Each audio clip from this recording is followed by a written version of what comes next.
What is up, you guys? My name is Jason, also known as Dazed. Now, I'm going to be starting a new series on YouTube, which is you guys ask me what it is, and if it gets requested, a lot of times I'm going to do a review or more tutorial. So in this case, a lot of people asked how to do these sound effects like I did in the intro of Battle of the Artist for Liked. So we're just going to look at this really quickly. You see the particles, how they move with the camera. And if you follow me on Twitch, I sometimes stream this. Now, a lot of people are saying, oh, when you're Cinema 4D, you didn't have any particles, and that is correct. So over here I have another intro. It's going to be completely different, so you get a different view of it, but scroll through right here. It's a simple zoom out, very simple intro, as the client wanted. So let's just come out here. As you can see, there's no particles, just two soft boxes, and that's going to be it. Now, all you want to do is come up in the render settings, and you must have a camera for this. So come up in your render settings, go to save, go to compositing project file, click save. That will save if you render, but if you already rendered and you forgot about this, just unclick that. Select the program you're going with. In my case, it's After Effects. Include timeline marker and include 3D data. Now press save project file. It's going to open up this, and we're just going to call this tutorial. I think I spelled that wrong. All good. So we can close out of that. Open up our After Effects. Do new project. There we go. So double click. I'm going to be moving a little bit quick here because I expect some of you guys to know what you're doing. If you want, I can do an intro for dummies. That'd be a cool little thing. I'm just going to search through here and just do tutorial. And it's going to be a .aec. So open that up. Now what this is going to do is open up your composition that is already created and then the render. So double click on the composition, it opens it up. Now as you saw before, I had two softboxes that did not that I made so the camera could not see them, which is right here and here. They don't really serve a purpose right now, but they're good for kind of 3D marks when you're working with the particles. So as you can see, when I zoom out, everything seems fine, but I've also got the camera. And press P, this is a position. This is how the camera is moving throughout the entire scene, which is great to always have those. Now, you are going to need Trapcode Particular. I'm just going to say, Google it, YouTube it, try to find it. All the versions are pretty much similar, and I'm not going to do a full in-depth tutorial on that, but we kind of skimming through. A lot of it is your opinion / preference. So make a solid, and we're gonna call this particles. Enter. Now take our Trapcode Particular, drag it onto here. Now, since Trapcode Particular, as you can see right here, is already a 3D plugin, you do not need to make this 3D. In fact, it'll actually give you an error. So uncheck that. And as you can see already, bring this down, it's already moving to the camera. When zooming out, it's also zooming out. Now, I don't want that. I want more of a environment. So we're going to go over to emitter. And instead of a point, which that is right there, you want to make it into a box. Now right now you can't really see a difference, but that's because in the emitter size down here, you need to make it huge. Maybe like 5,000 by 5,000 by 5,000. Ooh, that's 500. My bad. There we go. Alright, as you can see, we can just solo this so we can see. We just have a simple kind of particle looking thing. Nothing too fancy right now, but I don't like how it moves because it doesn't really give that environmental kind of look. So we're going to go down to velocity. Where is it? There we go. And put it from 1 to 5. I'll do a 4. Because you want some movement. And this is actually the camera that we're looking at, which is why it's moving in and out like that. But you can see it's kind of moving. But this is good. You can see the camera's working already. It's zooming out, which in the scene it is. That's about it for under emitter. Now we're going to go down to particle. This is where you can really customize what you want. And in fact, you could add more particles. So, we'll do 150. 150 looks good. Okay, so under life, it depends how long you want the particles to last. Oh, actually I forgot. For emitter, go under emitter, scroll down, emission extras. Pre-run, you want it 100% so it starts how it's always going to be. That's very important in this, because you don't want your environment to automatically start generating in the middle of your intro. So life, I usually keep it from 5 to 10. So let's do maybe like a 7. See how that works.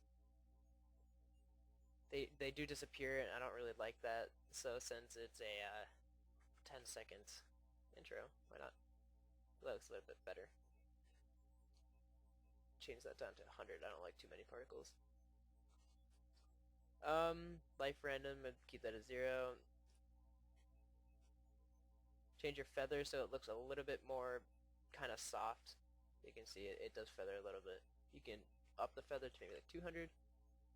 Doesn't really do much when you get that big for the feather. In fact, it actually limits that out at 100, so I'm going to keep it there. Size, this is honestly preference too. So you can go from 10, which makes these things huge, and not very environmental. It's maybe like a 3, which looks kind of like particles. But before I do that, I'm going to change the opaquency to 50%, which is going to make it stand out less. I'm going to actually keep the size at 5. That seems to be looking okay. But bring the opaquency down to maybe 30. Yeah, that's starting to look good. And the color, it depends on your scene, actually. So we can unsolo this really quickly. See, the particles are already looking good. I might get to make... Oh, no. Alright. So, like, this is very colorful, so, you don't want it bright white. So what we can do is maybe have it like... No. You can't see it. Put it on a red. That seems to be looking good. There we go. So it's a slight tint of red, which is good. If you can color random, that actually would look pretty cool. In terms of this intro, but I'm going to keep it simple just for rendering issues. Transfer mode, you can always keep that. Now physics. I always thought this was a fun tab to play around with. So basically you got your wind, X, Y, and Z, spin, air resistance, all that, but I like to play with that turbulence. This is what's going to make it, like corkscrew, and look cool. So effect position, change that to 100%, and already you're noticing a change. And you can see it's actually starting to corkscrew around. You can change the evolution shape, which kind of changes up how fast and rapid it's doing. So I don't want anything too sudden, so I might keep it at like 20. 20 actually looks good. Alright, so we're going to keep that at 20. Now, you can go crazy with the offset, maybe not 50. I mean, go more than 50. You can barely tell with 50, but it actually looks good. Actually, guys, this looks about it, so you can unsolo this. Now with this, it's going to look weird when I'm coming out of the tunnel, and I've got particles everywhere, so I'm going to put it behind the scene, and you can still see the particles here, but I can duplicate it, just Control-C, Control-V, put it above everything, go up to emitter, and now emission extras, just mash your number key button. You want it above, I think it's 10,000, or else it's going to look weird with those lines. Yeah, that was good. Wait a second. That might be the same seed as the other one. Yep, it is. Alright, we're going to do 100,000. Or how many zeros it lets me do. There you go. Actually, let's do 1,500 maybe? No, it does this weird line thing, and meh.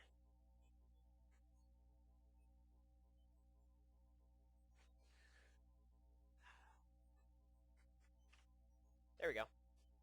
So 19, however many zeros that is, I can't tell. And then since it's going to be closer to the camera, you want to make the size bigger, so maybe like that. This is going to be a 10 now.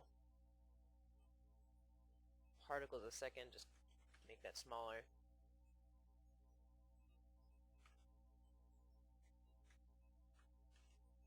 Like that, make the emitter smaller.